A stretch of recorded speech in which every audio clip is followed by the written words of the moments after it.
2023년 겨울, 러시아 블라디보스토크 북한 영사관에서 있어서는 안 될 일이 벌어졌습니다. 평생 원수처럼 지내던 두 사람이 갑자기 손을 잡았습니다. 서로를 죽이고 싶을 만큼 증오하던 사이였는데 대체 무슨 일이 그들을 한 배에 태운 걸까요? 그리고 그날 밤, 영사관에서 7명이 흔적도 없이 사라졌습니다. 지금부터 그 이야기를 들려드리겠습니다. 구독과 좋아요로 함께 해주세요. 지금 어느 지역에서 시청 중이신지 댓글에 남겨주시면 더 좋은 영상으로 보답하겠습니다. 2023년 겨울, 러시아 블라디보스토크. 저는 그곳에서 북한 영사관, 참사관으로 일하고 있었습니다. 참사관이라고 하면 대단해 보이지만 사실 우리 같은 외교관들은 평양의 눈과 귀 노릇을 하는 사람들이었습니다. 블라디보스토크는 묘한 도시였습니다. 북한에서 비행기로 2시간도 안 되는 거리인데 완전히 다른 세상이었거든요. 마트에 물건이 넘쳐났고 사람들은 마음대로 거리를 걸었습니다. 처음엔 그게 충격이었는데 15년을 살다 보니 무뎌지더군요. 우리 영사관 식구들은 서로를 감시하며 살았습니다. 누가 누구를 평양에 보고했는지, 누가 찍혔는지 매일 밤 그런 눈치 싸움이었습니다.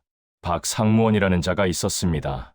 외화벌이 담당이었는데 그 자가 1년 전 저를 보위부에 찔렀습니다. 제가 외화 일부를 빼돌렸다고요.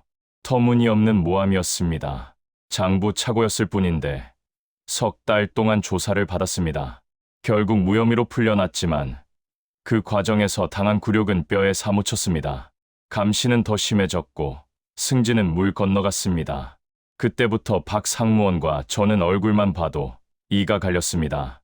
같은 밥을 먹으면서도 서로 죽이고 싶은 원수 사이였던 겁니다. 그런데 말입니다. 2023년 11월, 평양에서 암호 전문이 하나 날아왔습니다.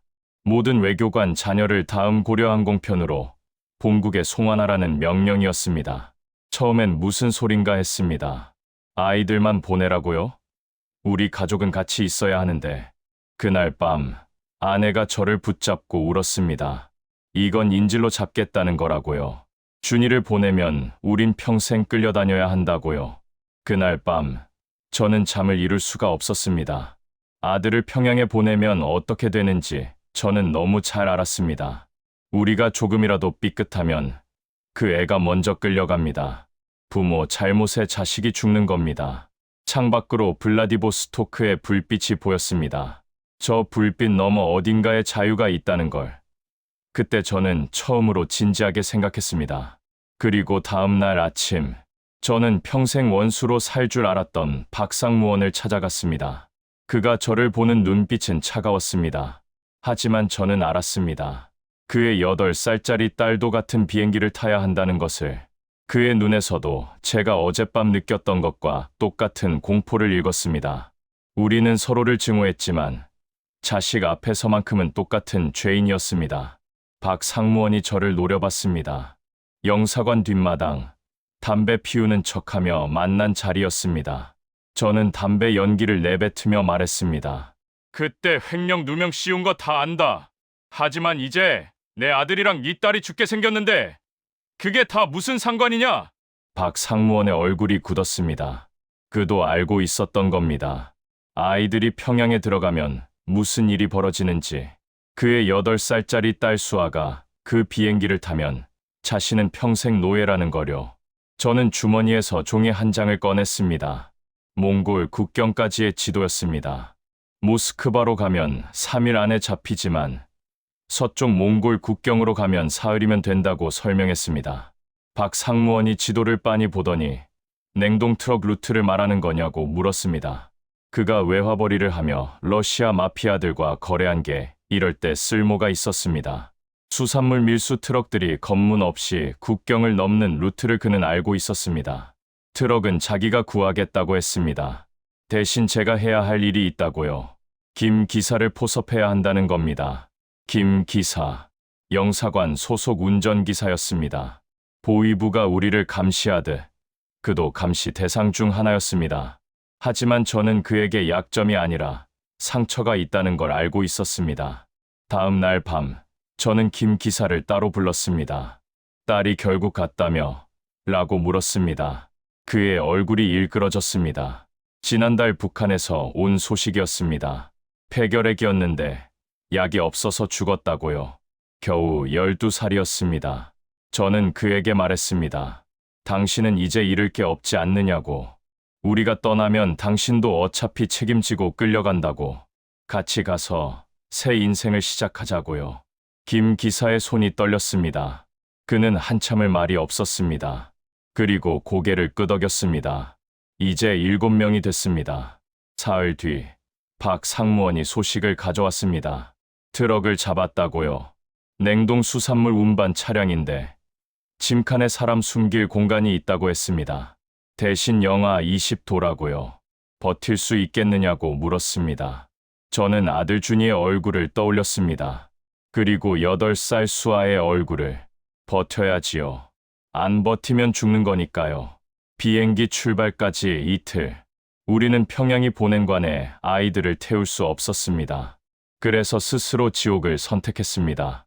D-Day 전날 밤이었습니다. 준이가 제 방문을 열고 들어왔습니다.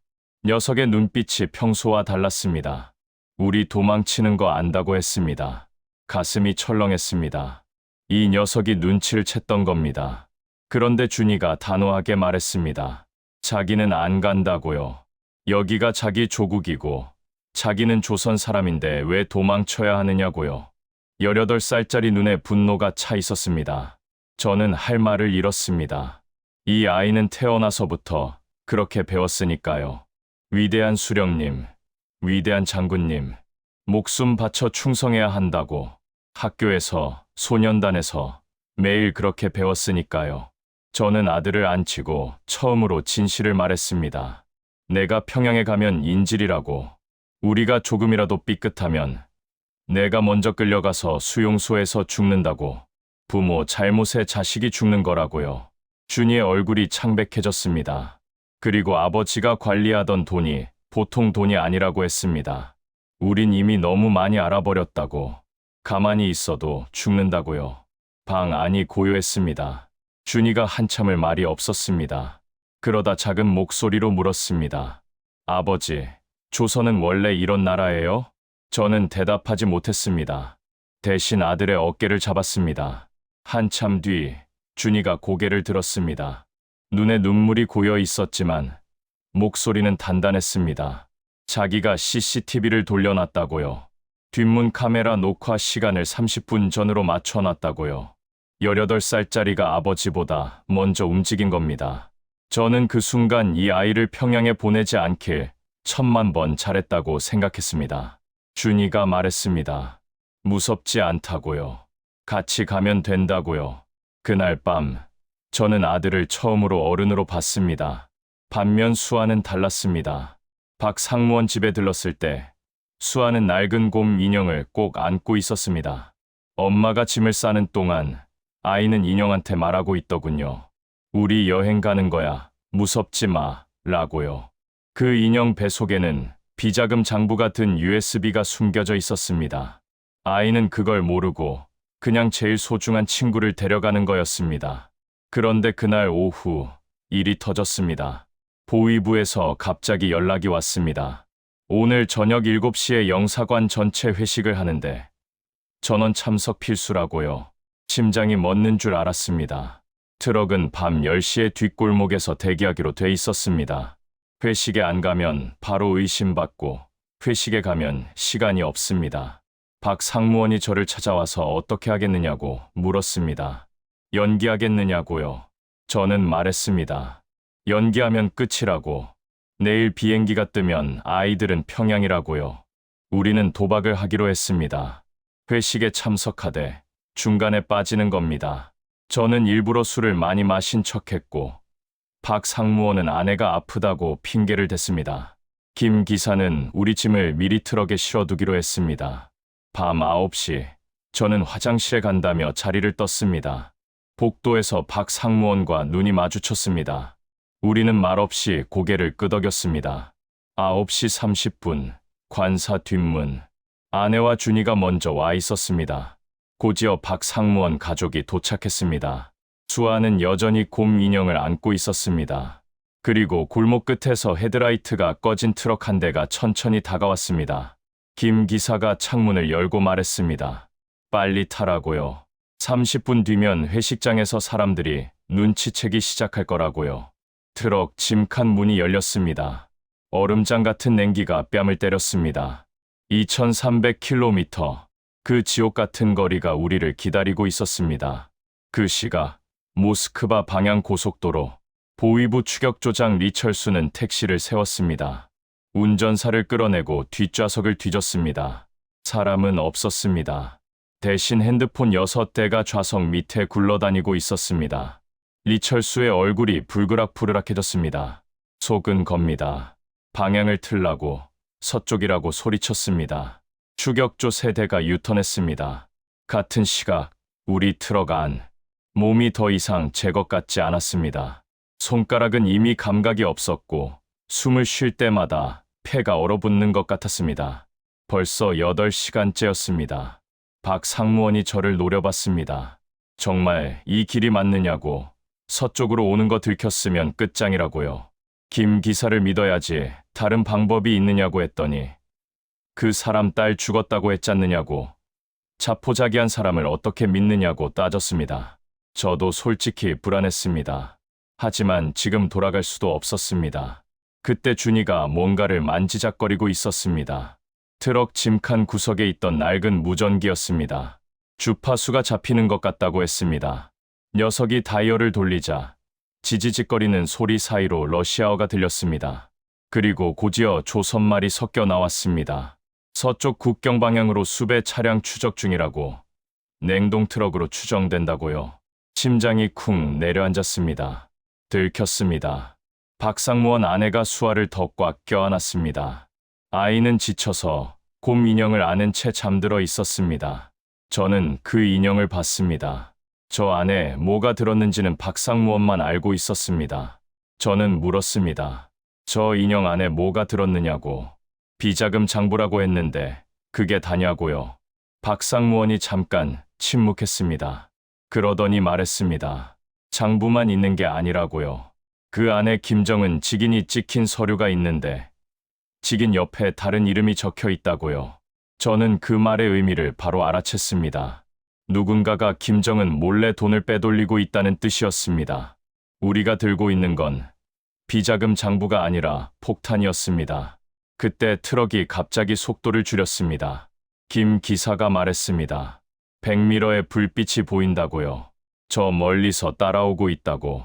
미끼를 물어뜯고 여기까지 온 모양이라고요. 창틈으로 내다봤습니다.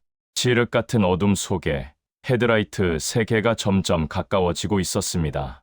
김 기사가 대로로는 못 간다고. 저놈들이 앞을 막을 거라고 했습니다. 트럭이 포장도로를 벗어나 눈 덮인 산길로 들어섰습니다. 차체가 미친 듯이 흔들렸습니다. 어디로 가는 거냐고 소리쳤습니다. 바이칼 쪽 샛길이라고. 얼어붙은 호수를 건너면 국경까지 지름길이라고 했습니다. 얼어붙은 호수를 트럭으로 건넌다고요. 미친 소리였습니다. 하지만 뒤에서 헤드라이트가 점점 가까워지고 있었습니다. 그때 총성이 울렸습니다. 탕, 탕탕. 고개 숙여! 아이들 감싸! 저는 아내와 준이를 바닥에 눕혔습니다. 박상무원이 수아를 품에 꽉 껴안았습니다. 총알이 트럭 철판을 뚫고 들어왔습니다. 차가운 바람이 구멍 사이로 비집고 들어왔습니다. 쾅! 트럭이 크게 흔들리더니 냉동 상자들이 쏟아졌습니다. 생선 상자가 박상무원 아내의 어깨를 내리쳤습니다. 비명이 터졌습니다. 박상무원이 아내를 붙잡았습니다. 어깨에서 피가 흘렀습니다. 뼈가 부러진 것 같았습니다. 수아가 울기 시작했습니다. 이번엔 막을 수가 없었습니다. 아이는 공포에 질려 엄마를 붙잡고 소리쳤습니다. 그때 트럭 바닥에서 이상한 소리가 났습니다. 끼익, 얼음이 갈라지는 소리였습니다. 우리는 이미 호수 위를 달리고 있었던 겁니다. 김기사, 얼음이 갈라지고 있어! 알고 있어. 멈추면 빠집니다. 달려야 해요. 트럭이 미끄러지듯 얼음 위를 질주했습니다. 뒤에서 또 총성이 울렸습니다. 이번엔 뭔가가 터지는 소리가 났습니다. 펑. 타이어가 터졌어. 트럭이 한쪽으로 기울었습니다. 김 기사가 필사적으로 핸들을 잡았습니다. 차체가 빙글빙글 돌았습니다. 아내가 비명을 질렀고 준이가 저를 껴안았습니다. 그리고 트럭이 멈췄습니다. 호수 한가운데였습니다. 뒤에서 추격조 차량 3대가 호숫가에 멈춰 섰습니다. 그들은 얼음 위로 들어오지 못하고 있었습니다. 무거운 차량이 여러 대 들어오면 얼음이 버티지 못한다는 걸 아는 거였습니다. 하지만 우리도 움직일 수 없었습니다. 타이어가 터진 트럭은 더 이상 갈 수 없었습니다. 김 기사가 운전석에서 내렸습니다. 여기서 국경까지 걸어서 30분이요. 나는 여기 남겠소. 무슨 소리요? 저놈들이 얼음 위로 못 들어오는 건 잠깐이요. 곧 걸어서 쫓아올 거요. 누군가는 막아야 합니다. 저는 트럭에서 내려 그를 붙잡았습니다. 같이 가자고. 여기 남으면 죽는다고요. 김 기사가 고개를 저었습니다. 그의 눈이 이상하게 평온했습니다. 그가 저를 똑바로 봤습니다. 제 딸이 죽기 전에 그러더군요. 남조선에 가면 약 있냐고, 거기 가면 자기 낳을 수 있냐고. 그의 눈에 눈물이 고였습니다. 12살짜리가 그러는데 나는 아무것도 못 해줬소. 약 하나를 구하지 못하고 그 애를 보냈소. 저는 아무 말도 할 수 없었습니다. 김 기사가 짐칸 안을 봤습니다. 저기 수아 보이느냐고. 제 딸이랑 똑같은 눈을 하고 있다고요. 저 애는 살아야 한다고. 준이도 다들 하고 말했습니다. 그가 트럭 밑에서 권총을 꺼냈습니다. 만약을 위해 숨겨뒀던 것 같았습니다. 이걸로 얼마나 버틸 수 있을지 모르겠지만 시간은 벌어주겠다고 했습니다. 저는 그의 손을 잡았습니다. 한국에서 다시 만나자고 꼭 하고 말했습니다. 김 기사가 웃었습니다. 슬프지만 평화로운 웃음이었습니다. 참사관 동무, 다음 생엔 좋은 나라에서 태어납시다. 아이들이 약 걱정 없이 크는 나라에서. 그가 제 손을 놓았습니다. 이제 가라고. 시간 없다고요. 그의 눈이 짐칸 안을 봤습니다. 떨고 있는 아이들, 피 흘리는 아내, 공포에 질린 얼굴들. 참사관 동무. 나 같은 놈은 여기서 끝입니다. 딸한테 가는 거라 생각하겠소. 아이들은 꼭 살리시오. 우리는 달렸습니다. 얼어붙은 호수 위를 6명이 미끄러지듯 뛰었습니다. 준이가 수아를 업었습니다. 박상무원이 부상당한 아내를 부축했습니다. 저는 아내 손을 잡고 앞만 봤습니다. 뒤에서 총성이 울렸습니다. 탕, 탕탕탕. 고개를 돌렸습니다. 트럭 옆에서 김 기사가 추격조를 맡고 있었습니다. 그가 어디서 총을 구했는지 모르겠습니다. 아마 트럭에 숨겨둔 것이겠지요. 3명을 상대로 혼자 버티고 있었습니다. 뒤돌아보지 말라는 그의 외침이 바람에 실려왔습니다. 저는 이를 악물고 앞으로 달렸습니다.